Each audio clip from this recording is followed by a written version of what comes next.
បាទសួស្តីពុកម៉ែបងប្អូនយើងទាំងអស់គ្នាថ្ងៃនេះគឺពីអ្នកខេងសុវណ្ណបញ្ញាកំពុងតែរៀបចំប្រាស់សេដីដើម្បីធ្វើរោងមន់ឥឡូវនេះអូនបញ្ញាទៅជួយលើឡានក៏បានទឹកមកទឹកអីដល់ហើយតែចាក់យកហ្នឹងណាបងប្អូនបាទដោយយើងមានទិញតិចតែមួយឡានសិនបានណាបងប្អូនណាបាទតាមសមាជិកអាជីវៈទៅបានបណ្ណារូបប៉ុណ្ណឹងបាទឥឡូវនេះឥតខ្សាច់ក៏បានមកដល់ហើយឥឡូវនេះកន្លែងនេះគឺយើងធ្វើកន្លែងដើម្បីចិញ្ចឹមអាសូឡាបាទកន្លែងនេះគឺដាក់លក្ខណៈបន្តអាសន្នសន្តិរិសាយកពូជមកហើយគឺអត់បានដាក់ធ្វើកន្លែងទុកមុនគឺយើងចាប់ផ្ដើមធ្វើជាបន្តបន្ទាប់បាទហើយអូនសុវណ្ណបញ្ញានឹងក៏ចូលទៅក្នុងបាច់ទឹកលេងយ៉ាងសប្បាយតែម្ដងមើលញញឹមផងសាច់ផងទៅធាក់ជើងទៅធាក់ដៃចង្អុលលិចចង្អុលកើតផងដោយបងប្អូនបានឃើញហើយនេះកន្លែងនេះគឺខ្ញុំធ្វើសម្រាប់ដាក់អាសូឡាចិញ្ចឹមអាសូឡាអញ្ចឹងណាបងប្អូនយើងចិញ្ចឹមមាន់ស្រែយើងត្រូវតែធ្វើកន្លែងចិញ្ចឹមអាសូឡាសាច់ទៀតបាញ់ទឹកបាទធម្មតាទេបងប្អូនណាថាចូលសម្ពោធមុនគេមុនឯងជាងមិនទាន់មកផងសម្ពោធមុនគេមុនឯងនេះអូខេ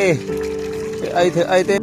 សូមបងប្អូនរងចាំបន្តិចតាក់ទងទៅនឹងការធ្វើរោងមន់ដើម្បីចែកចម្លែកចំណេះដឹងបន្តិចបន្តួចដែលខ្ញុំមាន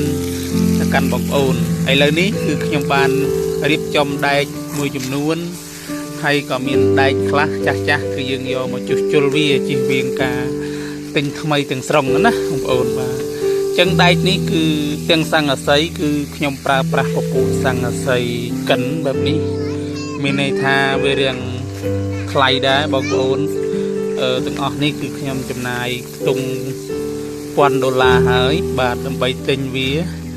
ហើយអ្វីដែលយើងគូមានទៀតនោះគឺយើងត្រូវមានថ្មមិចរបស់យើងហើយឥដ្ឋរបស់យើងខ្សាច់ឥដ្ឋនេះគឺខ្ញុំទិញតែប្រហែល100ដុំសិនទេបាទដើម្បីយកមកធ្វើរោងមន់នៅកន្លែងនេះខ្ញុំនឹងចាប់ដើមចែករំលែកចំណេះដឹងបងប្អូនចាប់ពីពេលនេះតទៅបន្ថែមទៀតដោយសារមួយរយៈនេះខ្ញុំរវល់នឹងកិច្ចការងារច្រើនខ្ញុំអត់បានចែករំលែកបងប្អូនហើយនេះគឺពីម្សិលមិញខ្ញុំបានរៀបចំជាលក្ខណៈអាងតង់កស៊ូយើងធម្មតាទេបាទដោយការដាក់ដាំអាសូឡាបាទដោយដាក់ដាំអាសូឡានេះគឺមិនដឹងថាត្រឹមត្រូវតាមបច្ចេកទេសឬក៏យ៉ាងណាទេសូមបងប្អូនអ្នកដែលដាំអាសូឡាជួយចែករំលែកចំណេះដឹងបទពិសោធន៍ផងហើយលើកទី1ដែលខ្ញុំចាប់ផ្ដើមវាដោយសារខ្ញុំឃើញថាអាសូឡាវាមានគុណប្រយោជន៍ច្រើនសម្រាប់ការចិញ្ចឹមមាន់ស្រែបាទដោយខ្ញុំដាក់ទឹក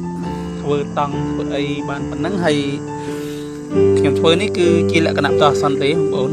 គាត់ណាពូជយកមកដល់ហើយធ្វើអីអត់ទាន់ចឹងចងវាដាក់ដល់សិនណាបាទដើម្បីឲ្យយើងដាក់អាសូឡារបស់យើងនេះហើយក៏អរគុណកូនសិស្សរបស់ខ្ញុំដែរដែលបានផ្ដល់អាសូឡាឲ្យសម្រាប់យកមកដាំណាបាទកូនសិស្សចិត្តល្អអញ្ចឹងបងប្អូននេះអូខេចឹងយើងធ្វើតាមអ្វីដែលគាត់ធ្លាប់ដាំទៅកើត